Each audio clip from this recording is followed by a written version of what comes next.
Hello everyone. Today we will start new chapter that is differentiation of vectors. और इससे पहले वाले chapter में हमने सीखा मल्टीपल प्रोडक्ट्स ऑफ वेक्टर्स, जिसमें हमने देखे dot product, cross product, scalar triple product, vector triple product and product of four vectors. और इन सभी का यूज़ हम इस चैप्टर में भी करने वाले हैं। तो चलिए इसे स्टार्ट करते हैं। और आज का हमारा फर्स्ट टॉपिक है स्केलर फंक्शन। तो scalar function is a rule which associates each scalar to a number। तो ये बिल्कुल उसी तरह का फंक्शन है जो आपने क्लास 12th में पढ़ा था कि अगर मेरे पास एक फंक्शन है से फाई और फाई फंक्शन मान लीजिए रियल नंबर से लेकर रियल नंबर तक है, तो यहाँ पर जो इनपुट किया जाएगा वो भी एक नंबर होगा, नंबर कह लीजिए, उसे स्केलर कह लीजिए, और जो आपको आउटपुट मिलेगा वो भी एक स्केलर होगा या नंबर होगा। तो इनपुट भी स्केलर हो और आउटपुट भी स्केलर हो, तो इस तरह के फंक्शन कहलाते हैं स्केलर फंक्शन। फॉर एग्जांपल मान लीजिए हमने यहाँ डिफाइन कर दिया f from r to r such that f of x is equals to x square. तो यहाँ पर जो इनपुट होगा वो भी एक नंबर होगा और आउटपुट भी एक नंबर होगा। तो this is an example of a scalar function. Next we study vector function, और ये हमारी आने वाली स्टडी के लिए बहुत इंपॉर्टेंट टॉपिक रहेगा। तो vector function is also a rule which associates each scalar to a vector। तो अब आपको समझ आ गया होगा, यहां हर स्केलर को एक वेक्टर से एसोसिएट किया जाएगा। तो इसका मतलब अगर मैं यहां पर एक फंक्शन ले लूं f, तो हम कहेंगे f को वेक्टर फंक्शन अगर ये यहाँ के हर स्केलर को एसोसिएट करेगा एक वेक्टर के साथ। तो इसका मतलब जो इनपुट होगी वो तो होगा स्केलर, लेकिन जो आउटपुट होगा वो होगा एक वेक्टर। तो चलिए इसे एग्जाम्पल से समझते हैं। तो मान लीजिए अगर मैं यहाँ पर इस तरह से डिफाइन कर दूं कि f जब किसी नंबर t पर अप्लाई किया जाता है तो हमें रिजल्ट में मिलता है टी स्क्वेयर आई प्लस टी जे कैप प्लस टी क्यूब के कैप। तो आप देख सकते हैं जब भी यहाँ पर एक नंबर इनपुट किया जाएगा तो जो रिजल्ट मिल रहा है वो अपने आप में एक वेक्टर है, 3 डायमेंशनल वेक्टर। अगर हम यहाँ पर t की जगह 1 पुट कर दें तो हमें मिल जाएगा 1 का स्क्वायर, तो 1 इंटू आई, यहाँ पर भी 1 लगाएं तो j, और यहाँ पर भी 1 हो जाए तो k। और इसी तरह से f की 2 पर वैल्यू देखी जाए तो 4i plus 2j plus 8k। तो इनपुट तो हो रहा है एक स्केलर, लेकिन आउटपुट आ रहा है एक नंबर। तो इस तरह के फंक्शंस को कहा जाता है vector function. So this kind of function is known as vector function. तो अगर पहले मैंने अब आपको एग्जांपल दे दिया और अब मैं इसे डिफाइन करने जा रहा हूं। सो डिफाइंड एज, और यहां f के ऊपर एरो लगा दिया जाता है क्योंकि ये वेक्टर को रिप्रेजेंट करता है। तो इसे डिफाइन किया गया है f of t is equals to some function of t i cap, some function of t j cap, some function of t k cap. तो इस तरह से, और साथ साथ इस t के बारे में भी हमें बताना पड़ता है कि ये जो t की वैल्यू है वो कहाँ से आ रही है। तो इनपुट वाला जो नंबर है वो स्केलर है, t एक स्केलर है। तो हम यहाँ पर इस तरह से कह देते हैं कि t की value is lying between a and b, या फिर इसी बात को इंटरवल की हेल्प से बताया जा सकता है।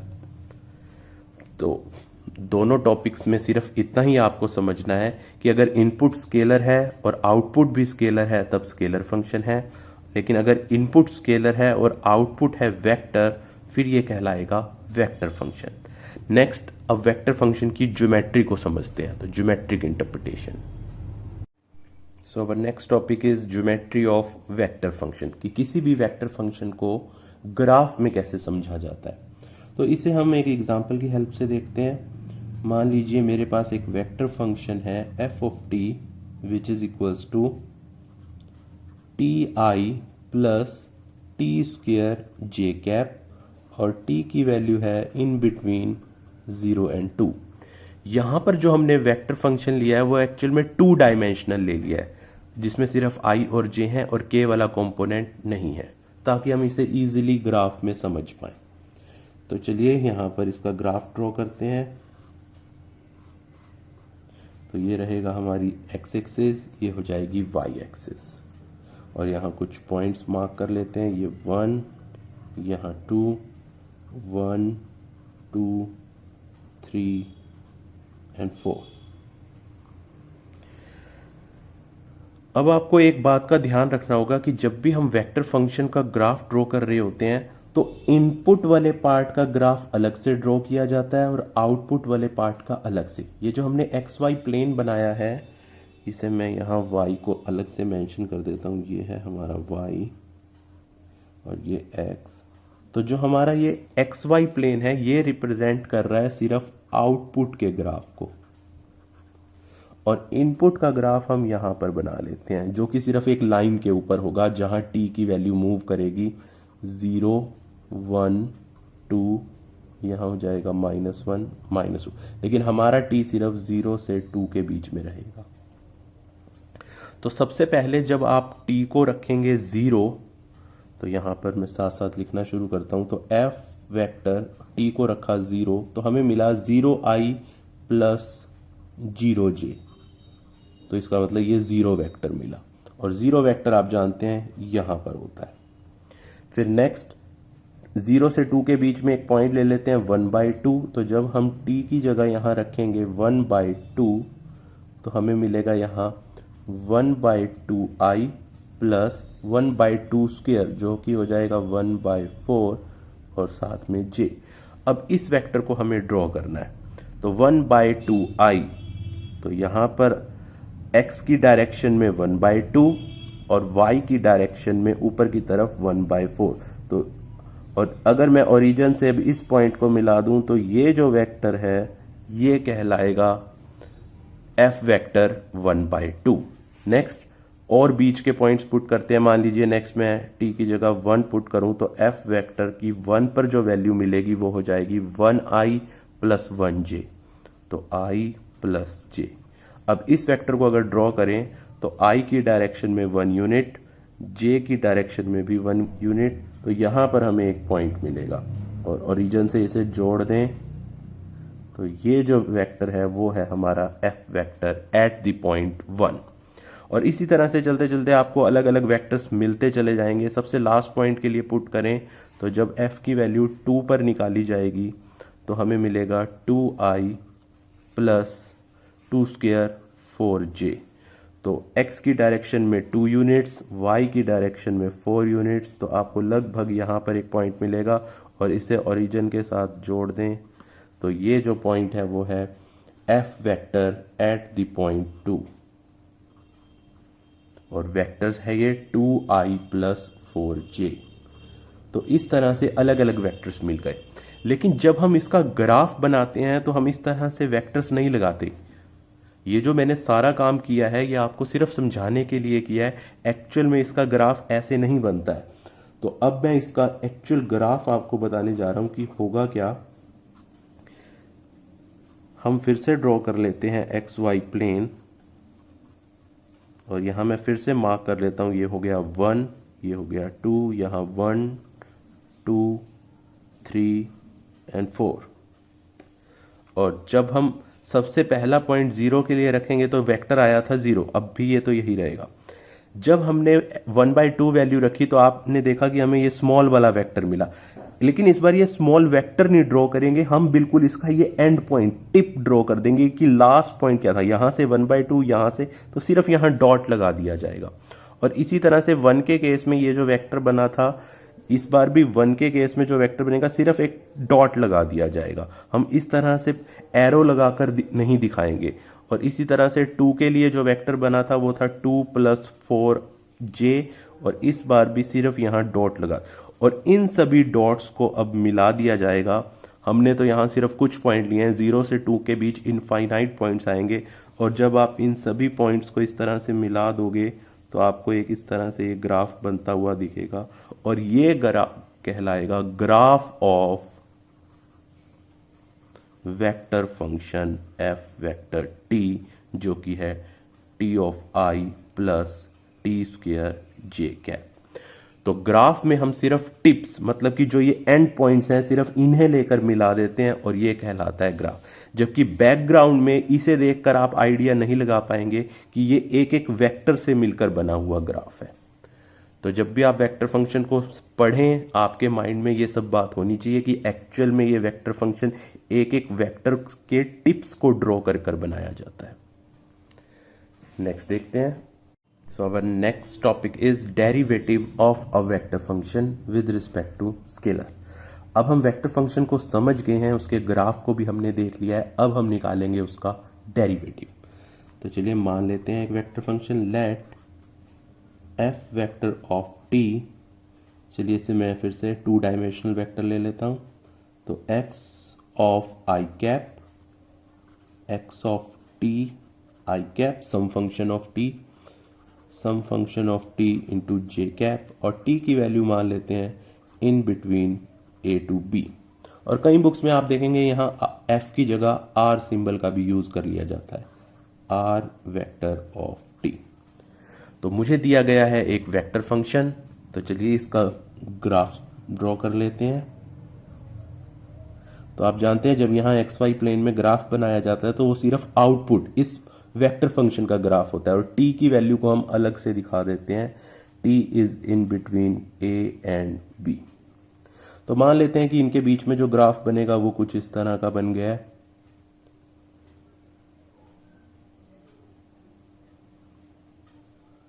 और ये जो फर्स्ट पॉइंट आपको मिला होगा ये t की वैल्यू a रखने पर मिला होगा, तो ये हो जाएगा f vector at the point a। और अगर इसे और एक्सप्लेन करना चाहें तो ये वाला जो वेक्टर होगा 0 को जब इससे मिलाया जाएगा वो हो जाएगा x of a i cap plus y of a j cap, और ये जो लास्ट पॉइंट आपको मिला होगा ये हो जाएगा f vector at the point t equal to b।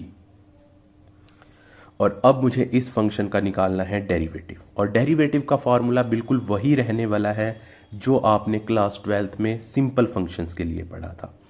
तो आपको याद होगा हम किस तरह से डिफाइन करते थे, वहाँ पर हम फंक्शन की वैल्यू एक एक्स्ट्रा पॉइंट पर ले लेते थे। अगर हम यहाँ पर t पर हैं तो t के नियर बाय एक पॉइंट ले लेते थे जिसे हमने नाम दे दिया t प्लस h, तो और फिर इसमें से सब्ट्रैक्ट कर देते थे हम f ऑफ t, और डिवाइडेड बाय आ जाता था t plus h minus t divided by h, और फिर इस पार्ट की लिमिट ले ली जाती थी h अप्रोचेस टू 0।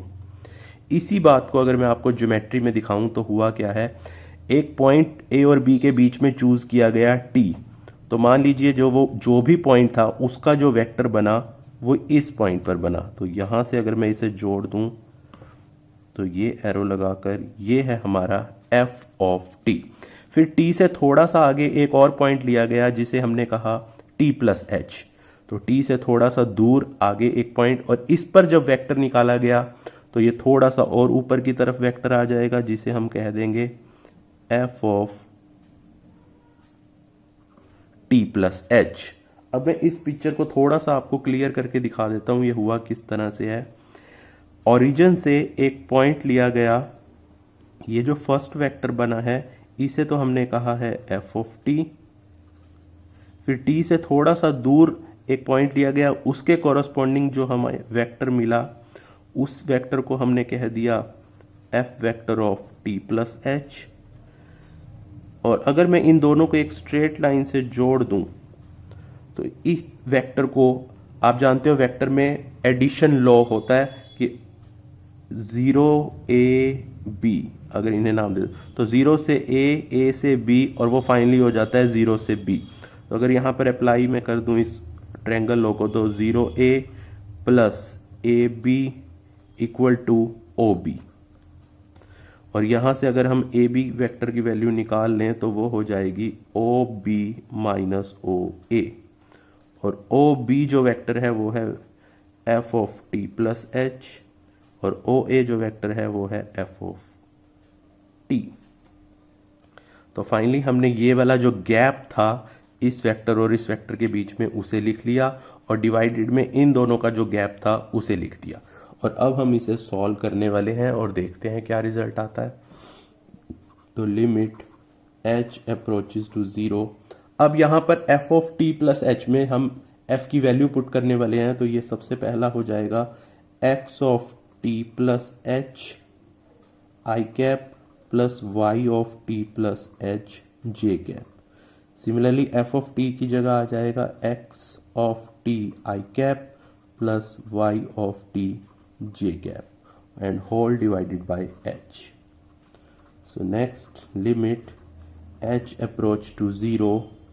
यहाँ पर i कंपोनेंट वाले टर्म्स एक साथ कर लेते हैं, तो x of t plus h minus x of t of i cap, और नेक्स्ट हो जाएगा y of t plus h minus y of t of j cap, और दोनों के नीचे मैं h को अलग अलग से कर देता हूँ। और अब आप जानते हैं कि जब इस पार्ट पर लिमिट लगेगी तो ये हमारा डेरिवेटिव बन जाएगा x का विद रिस्पेक्ट टू t।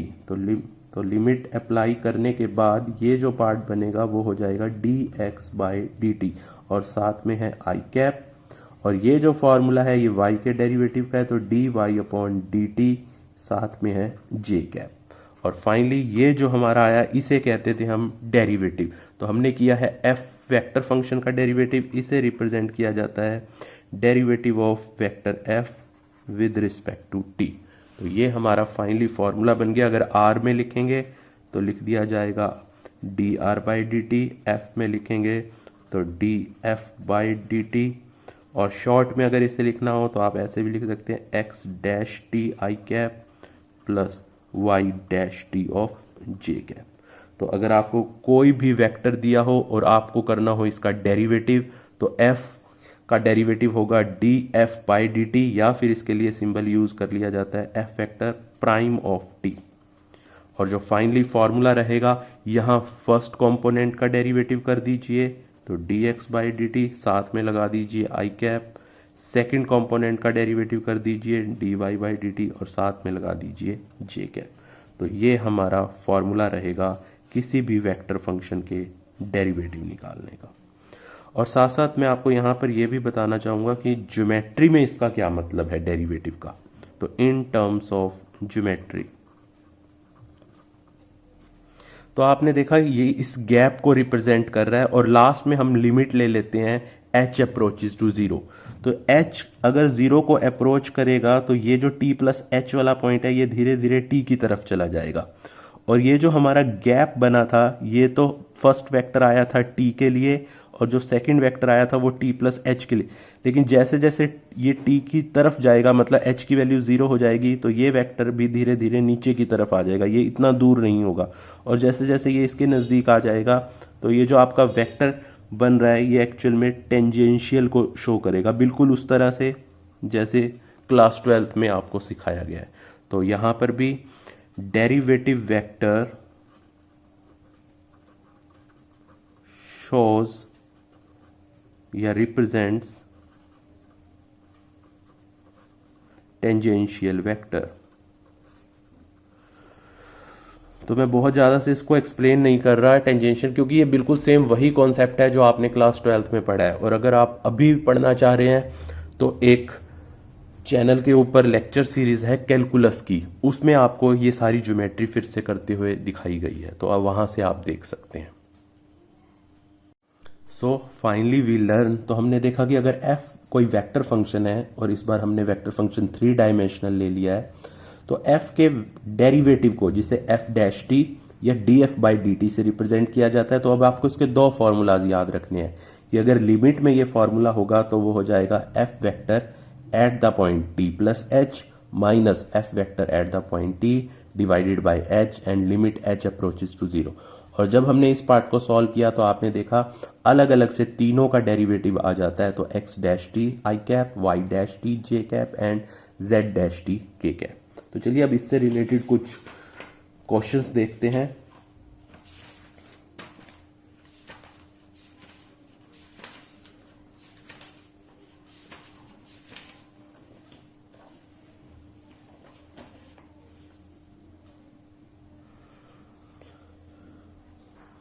और क्वेश्चंस को देखने से पहले मैं अब आपके सामने ये भी कहूंगा कि on the similar note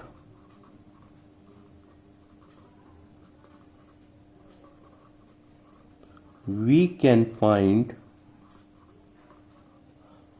higher derivatives, कि अगर आपको फर्स्ट डेरिवेटिव से और हायर डेरिवेटिव निकालने हो तो बिल्कुल इसी तरह से आप निकाल सकते हो कि यहां पर आपके f के ही double derivative f double prime T, या फिर आप इसे लिख सकते हो d2f by D T square. तो बिल्कुल इसी पर अप्लाई हो जाएगा नेक्स्ट फॉर्मूला और इसका बन जाएगा x double prime T of I cap plus y double prime T of J cap plus z double prime T of के कैप।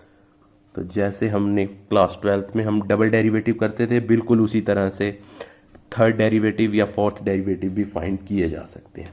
तो चलिए अब सबसे फर्स्ट क्वेश्चन देखते हैं। और इस बार आपको f ना देकर r में क्वेश्चन दिया गया है। तो r वेक्टर है t plus 1 of I cap plus T square plus T plus 1 of J cap and last one is T cube plus T square plus T plus 1 of के cap. और इस question में आपसे कहा गया है find,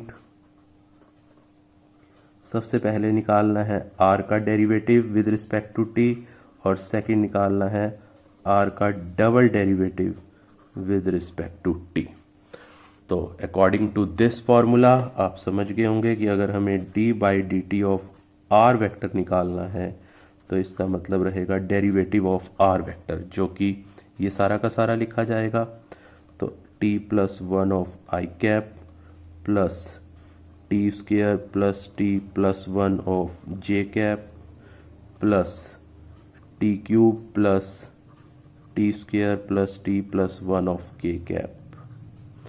और इस तरह के फंक्शन का डेरिवेटिव करने का तरीका रहेगा आई कंपोनेंट वाले पार्ट का अलग कर दीजिए। तो t plus 1 with respect to t derivative करना है, t का 1 और 1 का 0। तो सबसे पहला मिला आई कैप, इस पार्ट का करेंगे टी स्क्वेयर का आएगा 2t, t का आ जाएगा 1 ऑफ जे कैप। यहाँ नेक्स्ट पार्ट में टी क्यूब का आ जाएगा 3t square plus 2 into T plus 1 of के कैप। तो ये हमारा निकल आया r डैश टी या फिर D R by D T. और अब इसी पार्ट का एक बार और डेरिवेटिव कर देते हैं। तो differentiating again with respect to t, और अब हमें मिलेगा d2r upon D T square. तो इसका फिर से डेरिवेटिव करेंगे तो यहाँ तो 1 है और 1 का हो जाएगा 0, और 2 इंटू में t का डेरिवेटिव आ जाएगा 2, 1 का 0 तो 2j cap plus 3t square का आ जाएगा 6 इंटू टी, 2t का आ जाएगा 2 और साथ में k कैप। तो बिल्कुल इजी फॉर्मूले जो आपने पहले पढ़े हुए हैं बिल्कुल वैसे ही रहेगा। तो जब भी आप इस तरह का फंक्शन देखें फर्स्ट पार्ट का अलग डेरिवेटिव, सेकंड का अलग और थर्ड का अलग। और इस तरह से हमने r वेक्टर से फाइंड किए first derivative and second derivative. और नेक्स्ट अब हमारे पास है कुछ थ्योरम्स जिसमें हमें बताया गया है कि f, g और h तीनों के तीनों डिफरेंशिएबल वेक्टर फंक्शन है। डिफरेंशिएबल कहने का मतलब है इनके डेरिवेटिव निकाले जा सकते हैं, और ये तीनों वेक्टर फंक्शन है of scalar variable t and phi of t is a scalar function. जहां पर ये तीनों तो वेक्टर हैं लेकिन फाई जो है वो स्केलर फंक्शन है। तो फिर कुछ रिजल्ट्स हैं, जिसमें से सबसे पहला रिजल्ट है, अगर डेरिवेटिव में आपके पास दो वेक्टर फंक्शंस का सम है तो आप इनका डेरिवेटिव्स अलग अलग कर सकते हो, f का अलग और g का अलग। सेकंड है कि अगर डेरिवेटिव करना हो डॉट प्रोडक्ट का तो फॉर्मूला है f as it is dot product of g plus g as it is dot product of f। Next है क्रॉस प्रोडक्ट का डेरिवेटिव कैसे निकाला जाता है, तो f as it is cross product of g। लेकिन यहां अब थोड़ा ध्यान देने वाला है, यहां पहले g नहीं लिखा जाएगा, पहले लिखा जाएगा derivative of f cross g as it is, क्योंकि आप जानते हैं a क्रॉस b और b क्रॉस a सेम नहीं होते, तो आप इसे रिवर्स ऑर्डर में नहीं लिखेंगे।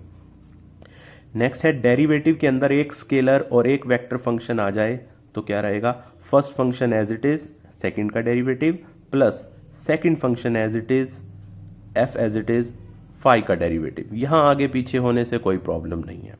नेक्स्ट डेरिवेटिव में अगर ट्रिपल प्रोडक्ट आ जाए तो वो क्या होगा, तो जो आंसर है वो भी तीन ट्रिपल प्रोडक्ट्स हैं। सबसे पहली ट्रिपल प्रोडक्ट में f का डेरिवेटिव हो जाएगा, g और h एज इट इज रहेंगे। नेक्स्ट में बीच वाले g का डेरिवेटिव हो जाएगा, फर्स्ट और थर्ड एज इट इज रहेंगे। और सबसे लास्ट ट्रिपल प्रोडक्ट में h का डेरिवेटिव हो जाएगा, पहली दो प्रोडक्ट्स एज इट इज रहेंगे, f और g एज इट इज रहेंगे।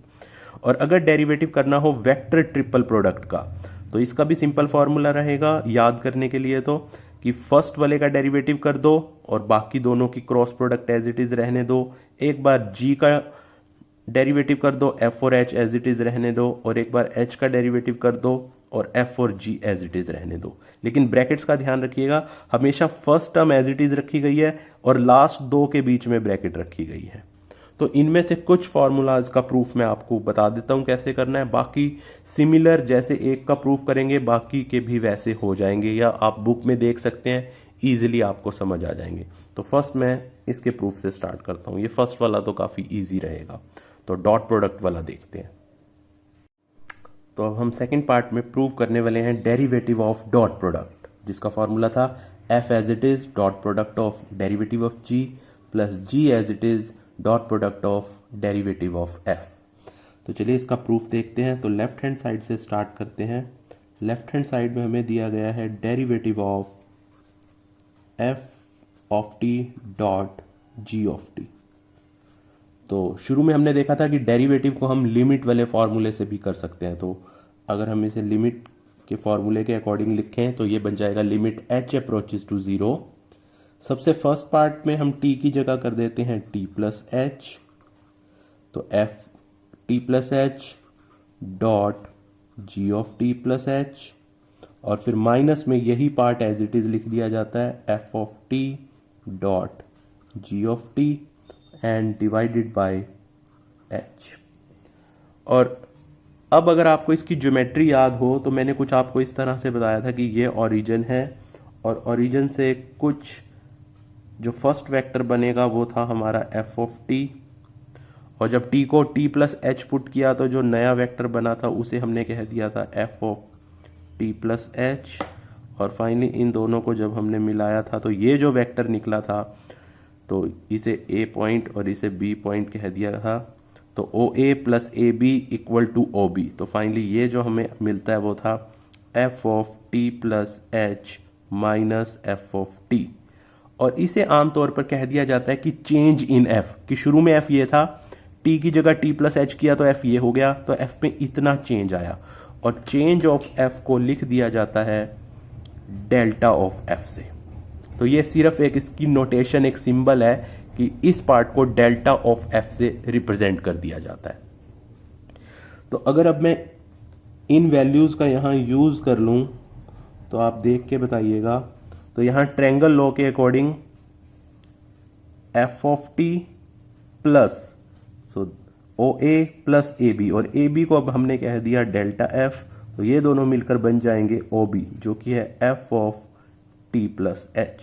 तो इसका मतलब f of t plus H को लिखा जा सकता है f of t plus delta f, और इसी तरह से जैसे f के लिए किया बिल्कुल वैसे ही ट्रायंगल g के लिए बन जाएगा, और वहां पर आप इसे लिख सकते हो g of t plus delta of g, और दोनों के बीच में है dot product, minus f of t dot g of t and divided by H. और इन दोनों के बीच अगर हम अब डॉट प्रोडक्ट अप्लाई कर दें तो हमें मिलेगा एफ डॉट जी।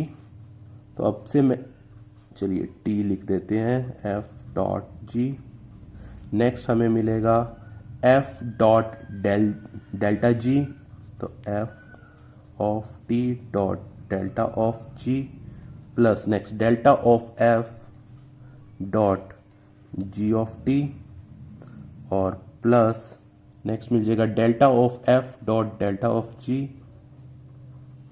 और लास्ट टर्म हमारे पास है F of T dot G of T and whole divided by H. तो चलिए देखते हैं next step, limit H approaches to zero.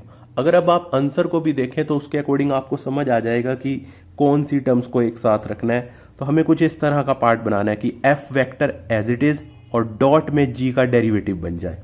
तो देखिए एफ वेक्टर किस किस टर्म के पास है, एक एफ वेक्टर इस टर्म के पास है, तो चलिए इसे पर्पल में मार्क कर देते हैं। एक एफ वेक्टर इस टर्म के पास है सेकंड, और एक एफ वेक्टर इस टर्म के पास है। तो अगर मैं तीनों में से ही एफ वेक्टर को अलग कर दूं और तीनों की ही डॉट प्रोडक्ट है तो डॉट में आ जाएगा, यहां से हमें मिलेगा जी ऑफ टी, यहां से हमें मिल जाएगा प्लस डेल्टा जी और यहां से हमें मिल जाएगा माइनस जी ऑफ टी। और जो टर्म्स बच गई उन्हें मेंशन करते हैं। तो एक टर्म तो बच गई है delta F dot G of T और एक टर्म बच गई है डेल्टा एफ डॉट डेल्टा जी, और तीनों के पूरे पार्ट के नीचे है एच। तो मैं इतने पार्ट के नीचे एच अलग कर देता हूं, इस पार्ट के नीचे एच अलग और इस पार्ट के नीचे एच अलग। अब आप नेक्स्ट लाइन में देखें, limit H approaches to zero f of t. तो जी ऑफ टी और डेल्टा जी, जैसे एफ प्लस डेल्टा एफ को लिखा था f of T plus h, क्या हम इसे वापस चेंज कर सकते हैं? और मैं इसे अब दोबारा से लिख देता हूं, G of T plus H minus G of T and divided by H. और जैसे ही लिमिट लगेगी ये पार्ट बन जाएगा जी का डेरिवेटिव। तो F as it is dot product of G, तो ये फर्स्ट पार्ट हमारा बन चुका है। प्लस नेक्स्ट अब मुझे चाहिए G as it is dot of derivative of F. तो इस पार्ट में आप देखें कि जी के डेरिवेटिव, जी वेक्टर को तो एज इट इज लिख देते हैं, डॉट में यहां पर मुझे बनाना है एफ का डेरिवेटिव। और अभी एक टर्म जो है हमारे पास वो है डेल्टा एफ। तो कमी किस चीज की है? डेल्टा जी के साथ जी प्लस का और जी माइनस का चाहिए, और यहां पर हमें एफ बनाने के लिए तो एक वेक्टर हमें चाहिए एफ, डेल्टा एफ तो ऑलरेडी है, और माइनस कर देते हैं एफ। तो जो हमने ऐड किया वही हमने सब्ट्रैक्ट कर दिया, and divided by h. Plus यहां वाले डेल्टा एफ को मैं यहां से डेल्टा एफ की वैल्यू निकाल देता हूं, जो कि आ रही है F vector T plus H, ये उधर जाकर हो जाएगा माइनस एफ ऑफ टी। सिर्फ मैंने डेल्टा एफ की वैल्यू रखी है, डेल्टा जी को हम एज इट इज रख रहे हैं। आप दोनों में से किसी भी एक की वैल्यू रख सकते थे, एन डिवाइडेड बाय एच। अब नेक्स्ट स्टेप, जैसे ही एच अप्रोच करेगा जीरो को तो ये एफ ऑफ टी तो रहेगा एज इट इज, ये पार्ट बन जाएगा जी का डेरिवेटिव, प्लस जी वेक्टर रहेगा एज इट इज, ये पार्ट बन जाएगा। अब फिर से F of T plus delta F, इस पार्ट को आप लिख सकते हैं नेक्स्ट स्टेप में F of T plus H, और फिर ये पार्ट बन जाएगा एफ का डेरिवेटिव, और प्लस ये वाला पार्ट भी बन जाएगा एफ का डेरिवेटिव, साथ में है डेल्टा जी। अब यहां पर एक बात नोट कीजिएगा कि जब एच अप्रोच करेगा जीरो को तो ये जो डेल्टा एफ या डेल्टा जी, ये जो गैप होता है वो कम हो जाता है, और उसी के साथ जैसे ही एच, तो डेल्टा जी अप्रोच कर जाएगा जीरो को और ये पूरी टर्म जीरो बन जाएगी, और फाइनली हमारे पास यही टर्म बचेगी जो कि है f dot derivative of ji plus g dot derivative of F. तो अब तक हमने सेकंड फॉर्मूले को प्रूव कर दिया है। ऑन द सिमिलर लाइंस आप थर्ड को भी देख सकते हैं, और इसका रिजल्ट याद रखिएगा, f as it is cross product of derivative of ji plus derivative of f cross g as it is. और चलिए अब हम प्रूव करते हैं इस फिफ्थ फॉर्मूले को जिसमें हमने ट्रिपल प्रोडक्ट का डेरिवेटिव करना है। सो हमारा क्वेश्चन है show that derivative of triple product is sum of these three products. तो चलिए लेफ्ट हैंड साइड से स्टार्ट करते हैं इस फॉर्मूले को। तो हमें फाइंड करना है, हमें प्रूव करना है derivative of f of t, g of T and h of t इस ट्रिपल। और अब आप जानते होंगे ट्रिपल प्रोडक्ट का हमारे पास फॉर्मूला होता है, ये डॉट और क्रॉस का होता है कॉम्बिनेशन। तो नेक्स्ट स्टेप में हम ट्रिपल प्रोडक्ट को लिख सकते हैं F cross g dot H. तो हमने ट्रिपल प्रोडक्ट का फॉर्मूला यूज कर दिया। अब अगर आप इस ब्रैकेट के अंदर देखें तो ये है क्रॉस प्रोडक्ट, ये अपने आप में एक वेक्टर है और h अपने आप में एक वेक्टर है और दो वेक्टर के बीच में हो रही है डॉट प्रोडक्ट। तो मतलब आप इसको फर्स्ट वेक्टर मान लीजिए, इसको सेकंड, और अब आपने डेरिवेटिव करना है डॉट प्रोडक्ट का। वही फॉर्मूला जो अभी हम पढ़कर आए हैं उसके अकॉर्डिंग फर्स्ट वेक्टर रहता है as it is, dot product में सेकंड का हो जाता है डेरिवेटिव, फिर प्लस सेकंड वेक्टर रहेगा एज इट इज और डॉट प्रोडक्ट में हो जाएगा फर्स्ट का डेरिवेटिव। तो यहां पर हमने डॉट प्रोडक्ट के फॉर्मूले को अप्लाई किया है। नेक्स्ट इस पार्ट को तो अभी लिखते हैं as it is, dot d h by D t. यहां पर हम डेरिवेटिव क्रॉस प्रोडक्ट का फॉर्मूला लगाते हैं। तो अभी अभी हमने देखा था कि किस तरह से था, फर्स्ट वेक्टर रहेगा as it is, cross product में सेकंड का हो जाता है डेरिवेटिव और प्लस फिर फर्स्ट का होता है डेरिवेटिव और क्रॉस सेकंड आता है as it is. Next f cross g dot d h by D t. यहां अब h की डॉट प्रोडक्ट दोनों के साथ अलग अलग हो जाएगी।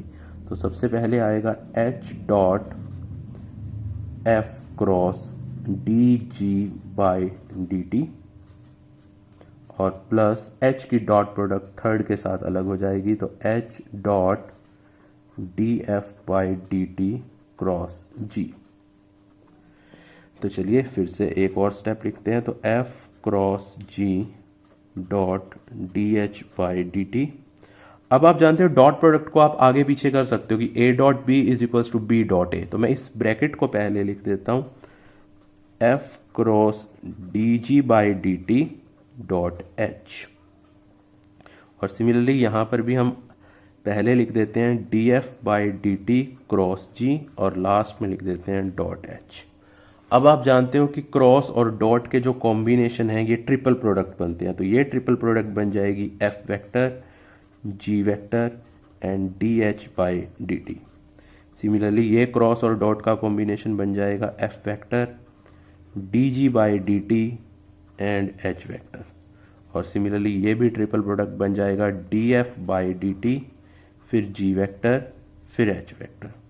तो यही हमारा रिजल्ट था। ये जो फर्स्ट ब्रैकेट है ये यहाँ लिखी हुई है, सेकंड यहाँ पर है, थर्ड यहाँ पर है। तो आपको इस रिजल्ट को याद रखना है, डायरेक्ट अप्लाई करना है। और एक फार्मूला और जो अब आप खुद ट्राई करेंगे वो रहेगा इस ट्रिपल प्रोडक्ट का। और नेक्स्ट वीडियो में हम इन पर बेस्ड क्वेश्चंस देखेंगे। Thank you.